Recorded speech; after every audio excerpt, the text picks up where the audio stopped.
So something a little bit different this round. For those of you that are in the flight simulator community, this will be a really great video for you, I hope. But this is my flight simulator that I use at home. I thought I'd share. I have a lot of people that know me asking me, why don't you share your flight simulator on your flight, YouTube channel? So that's what I'm doing. So real quick, just give you a quick overview, a glance at it here. So that's the desk and the system set up. My computer system is on a IKEA, I guess you can call it the IKEA desk hack. A lot of people on YouTube, if you just Google it, a lot of people do this. I opted for a butcher block countertop with the Alex line of filing cabinets. I tend to like dark furniture, so it worked out well. Now on to the system here. First, I'll start off with the computer itself. So this is the flight simulator computer. I call it noir. I like black and white, old black and white movies or noir style movies. So I kind of just named the machine Noir, and it was a black and white build. But that's the system.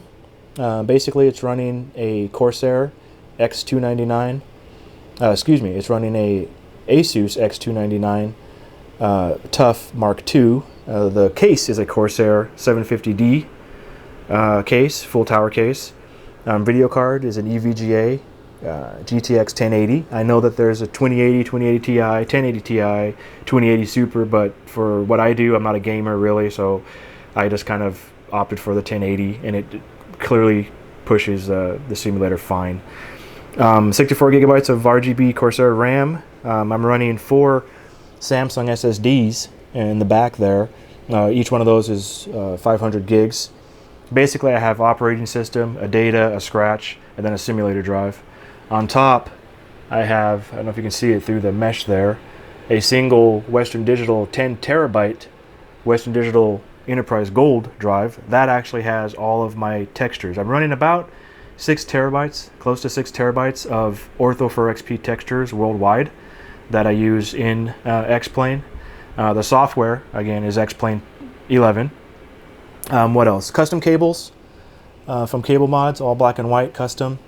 You can see a black and white Helix water cooler in there. I think that looks kind of cool.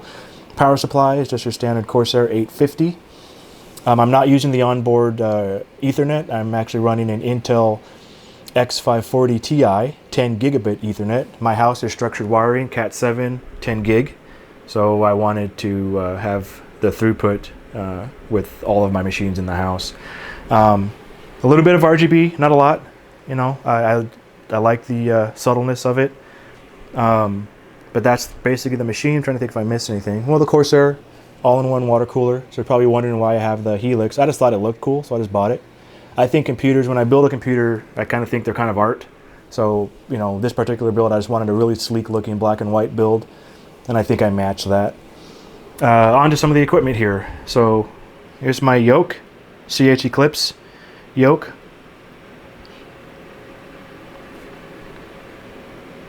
I'm also running a CH throttle quadrant. Because of the quadrant, you may wonder, well, what are these mini quadrant for? Basically, I run carb heat, cowl flaps, speed brakes. Again, here's the Cytec switch panel, and then the Cytec radio panel on top. My daily driver iPad running 4Flight, which integrates perfectly with X-Plane. 2 iPads running Air Manager. I have a 12.9 running Air Manager, and then a standard 9-inch running Air Manager. This is really nice because you can actually manipulate the buttons. So as you can see here, I'm parked on the ramp at Monterey. If I go over here and I'm checking the ATIS and they say altimeter whatever, I can actually go in here and change the altimeter setting. I can actually go in here and change the heading bug. I can, so for those pilots that want a real world experience on the sim, that really, really helps. I know that there are those really, really expensive but very nice, full Garmin 430s and that type of thing, but, for relatively inexpensive software on the iPad, it gives me pretty close to real world experience. Down below, I have Cytec Combat Pro pedals. These pedals, Cytec doesn't make anymore, which is unfortunate because this particular set is all metal. Everything's metal. There's no plastic on these at all. So they're modeled after an F-16, But if you look at the pedals for those that fly Cessna, pretty close to how Cessna pedals are, which is why I bought this set actually. Tucked over here is just a subwoofer for sound. I just have a little small 240 Logitech speaker system, you know, 2 speakers and a subwoofer. Cables are all managed up nice and tight. Let's see. Up here again, the 24 is just for monitoring. I'll put SkyVector on there or whatever. But that's pretty much the simulator. If you have any questions, let me know. Or if you want me to post some simulator videos, I can do that too. So, like I've said to a lot of my friends who ask me, you know, how do you do all this? How do you do all this? I'll end my YouTube video with this. You know, if you liked the video, give me a thumbs up. If you didn't like it, give me a thumbs down. Tell me why. And of course, you know, ask for forgiveness, not permission.